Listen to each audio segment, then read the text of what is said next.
बिस्मिल्लाहिर्रहमानिर्रहीम। नाज़रीन अस्सलाम वालेकुम। मैं हूँ आपका मेज़बान साबिर शाकिर वफाकी दारुल इस्लामाबाद से। कुछ ताज़ा तरीन इत्तलात ख़बरें हैं आपसे शेयर करते हैं एक एक करके।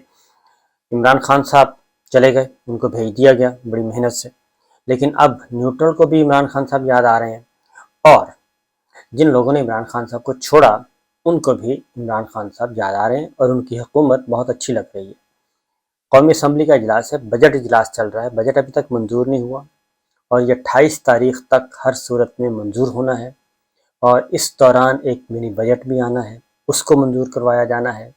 और उसके बाद फिर जाके कहीं IMF आपसे बात करेगा और कुछ डॉलर वालर में रहेंगे, और उसके बाद फिर आप आगे उन डॉलर्स को कर्ज के पीते थे मैं और समझते थे कि हाँ रंग लाएगी हमारी फाका मस्ती, एक दिन फिर डॉलर मिलेंगे और डॉलर की हम करेंगे याशियाँ, और जो कर्ज़ों का बोझ है वो आवाम उतारेगी या फिर पाकिस्तान उतारेगा, और हम अपना हिस्सा लेके आगे चलते बनेंगे। ये है सिचुएशन। और इस वक्त सूरत हाल ये है कि जो आसिफ अली जरदारी साहब हैं ख़ास तौर पे, वो आई थिंक उनको दोबारा फिर टास्क दे दिया गया है कि ये जो कंबल हमने ओढ़ लिया है इम्पोर्टेड कंपनी का, अब इस कंबल से जान भी आपने ही छुड़वानी है, और ऐसे तरीके से जान छुड़वानी है कि शरीफ फैमिली को शक तक ना गुजरे। और इसलिए अब ये कंबल जरदारी साहब को कहा गया है कि ये कंबल आपने वापस लेके देना है, और इस तरीके से कि लाठी भी बच जाए और सांप भी मर जाए। तो ये है सूरत हाल। उसकी इब्तदा कल मैं थोड़े से मनाज़र में आपको बताता हूँ कि क्या हुआ। कौमी असम्बली का इजलास है, चल रहा है, उसमें वो इत्तेहादी ख़ास तौर पे जो कि आसिफ अली जरदारी साहब के कहने पे आए थे इस हुक्मरान इत्तेहाद को लेके, यानी इम्पोर्टेंट कंपनी को लेके, और तहरीक अदम एतमाद में उन्होंने इमरान खान साहब का साथ छोड़ा था। आसिफ अली जरदारी साहब तो थे एक क्या कहना चाहिए फ्रंट मैन के तौर पे काम कर रहे थे। उनको जो टास्क दिया जाता है वो बड़े अच्छे तरीके से पूरा कर देते हैं। नवाज शरीफ साहब के ज़माने में चले जाएं तो बलूचिस्तान की हुकूमत फारिग करना थी, तो जरदारी साहब ने वो काम हुस्न खूबी कर दिया था। उसके बाद फिर सेनेट का इलेक्शन था, वो जीतना था, वो भी जितवा दिया था, और मुस्लिम लीग नवाज को वहाँ भी टीका लगा दिया था। गिलानी साहब जीत गए थे लेकिन मुस्लिम लीग नवाज हार गई थी। संजरानी साहब जीत गए लेकिन मुस्लिम लीग नवाज हार गई, उनको कुछ भी नहीं मिला। और इसी तरीके से अब भी यही हुआ है, स्पीकर राजा परवेज साहब बन गए हैं और ये सब कुछ चल रहा है। अब क्या है, तो जरदारी साहब को जो टास्क दिया जाता है वो पूरा कर देते हैं, और पीछे ज़ाहिर है न्यूट्रल होते हैं। और उस वक्त भी उन्होंने खुल के कहा था कि अब हमसे मदद मांगी की जा रही है कि इमरान खान साहब को गिराना है। तो अब ऐसा महसूस होता है कि शहबाज शरीफ साहब को गिराने के लिए और शरीफ फैमिली से इक़्तिदार वापस हासिल करने के लिए दोबारा जरदारी साहब की खिदमत ली गई हैं।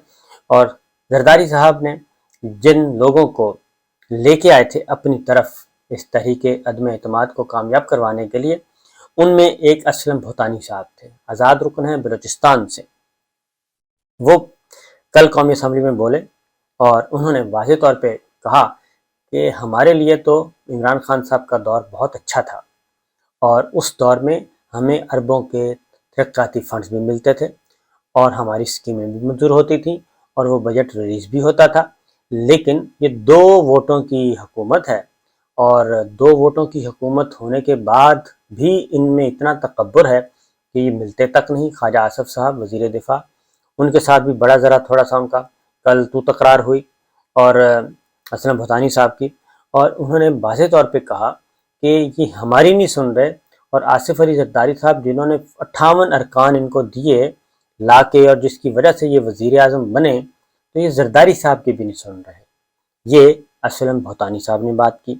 और उसके बाद अगली जो बात हुई वो खालिद मक्सी साहब, बाप के बाप बलूचिस्तान अवामी पार्टी, वो बोले, और उन्होंने भी यही गिले शिकवे किए, और उन्होंने ख्वाजा आसिफ साहब से मुखातिब होकर कहा, जनाब ख्वाजा साहब आप ज़रा सोचें, आप 2 वोटों की गवर्नमेंट है, और अगर हम इधर उधर हो गए तो आपका क्या बनेगा। तो खालिद मक्सी साहब बलूचिस्तान अवामी पार्टी, उन्होंने भी तड़ी लगाई। असलम भूतानी साहब ने भी खुल के बात की उन्होंने कहा कि हमारा क्या है, हम वापस चले जाएंगे। उसके बाद हैदर होती साहब, अवामी नेशनल पार्टी, उन्होंने कहा कि जनाब हम ऐसी कोई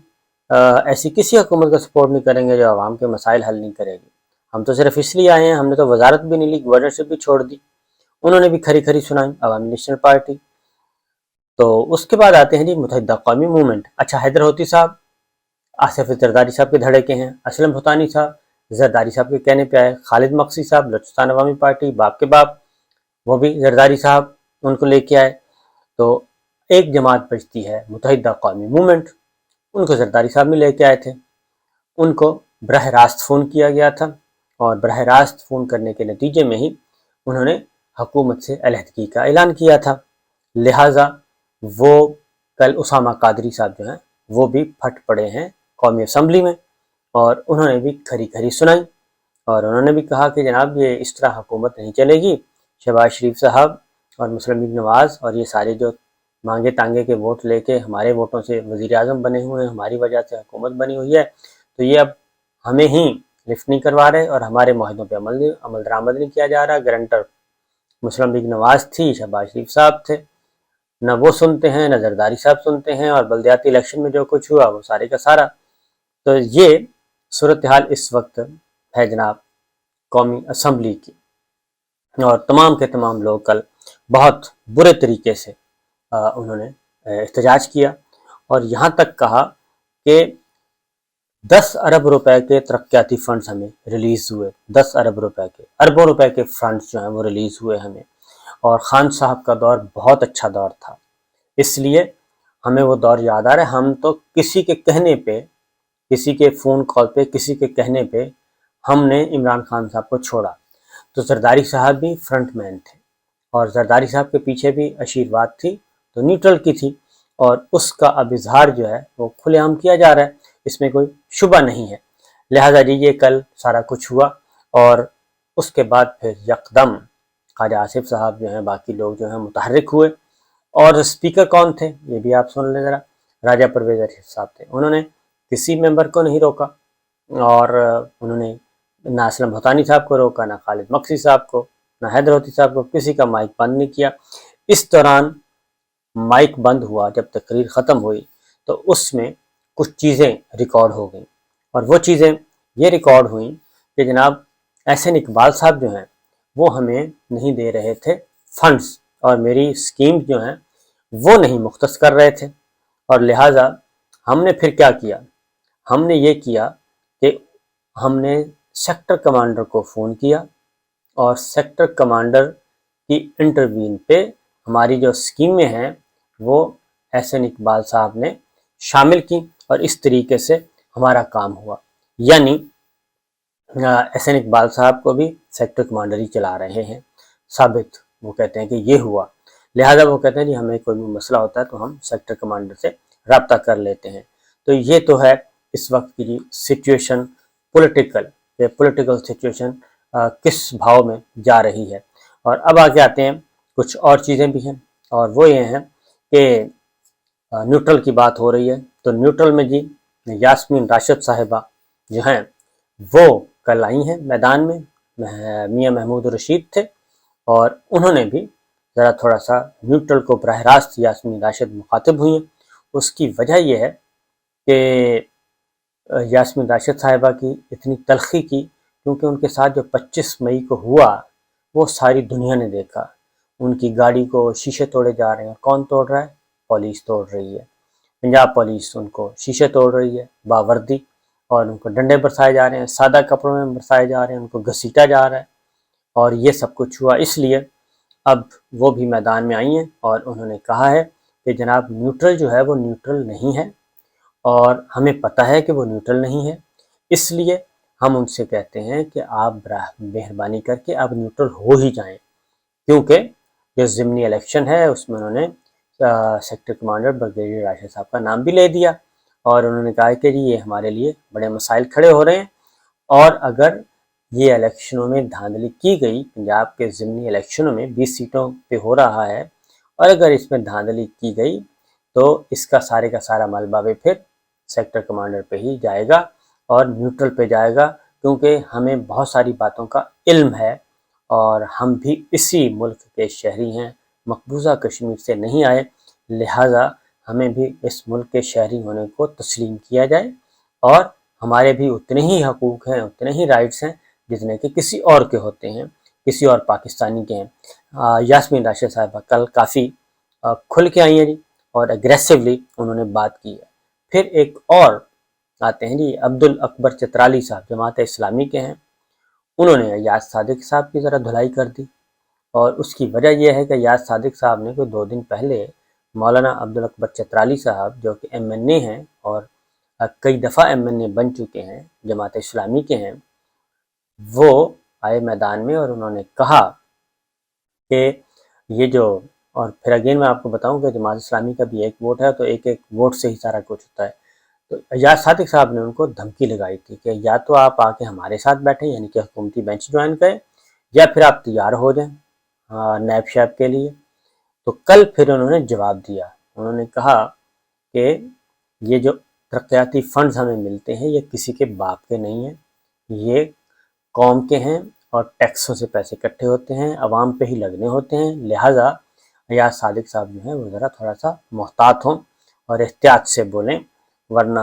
گڑبڑ بھی ہو سکتی ہے۔ تو یہ چیزیں جی کل ہمیں دیکھنے کو ملی قومی اسمبلی میں۔ اس کے بعد پھر فی الفور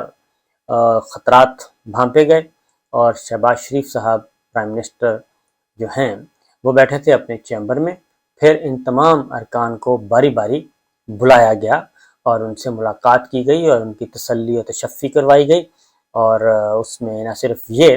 بلکہ پھر سب سے ملا گیا، خالد مقصی صاحب سے ملے، اسلم بھوتانی صاحب سے ملے اور ایم کیو ایم کو پیغام بھجوایا، طارق بشیر چیمہ صاحب سے ملے اور ان سارے لوگوں سے ملے اور انہوں نے کہا جناب میں حاضر ہوں، اور بالکل یہ بات ایسی نہیں ہے کہ جناب یہ جو میں نے آپ کو بات بتائی ہے وہ عبداللہ محمد صاحب کی ہے، کہ جنہوں نے کہا کہ میرے یاسین اقبال صاحب جو ہیں وہ ترقیاتی فنڈز جو ہیں وہ نہیں لے رہے تھے، پی ایس ٹی پی میں نہیں ڈال رہے تھے، تو پھر میں نے سیکٹر کمانڈر سے کہا تو انہوں نے پھر اسکیم جو ہے میری اور ترقیاتی فنڈ جو ہیں وہ کروائے۔ تو یہ ہائیبرڈ سسٹم ہے، یہ پہلے بھی تھا، میں آپ کو بتا دوں یہ ہائیبرڈ سسٹم پہلے بھی تھا، اور پہلے بھی اسی طریقے سے اسد کیسر صاحب اگر اپنی جس دن اسد کیسر صاحب نے لب کشائی کی اور اپنی زبان کھولی تو میرا خیال ہے کہ وہ بھی کافی کچھ بیان کر جائیں گے، اور خاص طور پہ وہ کسی اور سیکٹر کمانڈر کا سر لے جائیں گے۔ تو یہ ہے صورتحال اس وقت جناب ہائیبرڈ سسٹم کی، اور اب آہستہ آہستہ لوگ جو ہیں وہ بول رہے ہیں، جھاکا ختم ہو گیا ہے، اور ظاہر ہے جب بہت زیادہ آپ اوپنلی آئیں گے اور کہیں گے کچھ کریں گے کچھ تو پھر ایسا ہی ہوتا ہے جو اس وقت ہو رہا ہے۔ تو یہ کچھ چیزیں میں نے سامنے رکھ دی ہیں، اب دیکھنا یہ ہے کہ شریف فیملی سے یہ کمبل کیسے واپس لیا جاتا ہے، اور زرداری صاحب، کیونکہ زرداری صاحب کو تو کوئی مسئلہ ہے نہیں، زرداری صاحب کو تو کچھ ملا نہیں ہے، وہ تو سندھ گورنمنٹ ہے وہاں پہ وہ ٹھیک ہے، باقی چیئرمین نیب انہوں نے مانگا تھا وہ شریف فیملی نے انکار کر دیا ہے کہ جی چیئرمین نیب ہم آپ کا نہیں لا سکتے، لہٰذا وہ معاملہ ڈیڈ لاک کا شکار ہے۔ پنجاب میں وزارتیں نہیں دے رہے، وہ بھی ڈیڈ لاک ہے، تو بڑا دلچسپ کھیل ہے، اور کچھ چیزیں اور بھی ہیں، انشاءاللہ اگلی ویڈیو میں اجازت دیجیے، اللہ حافظ۔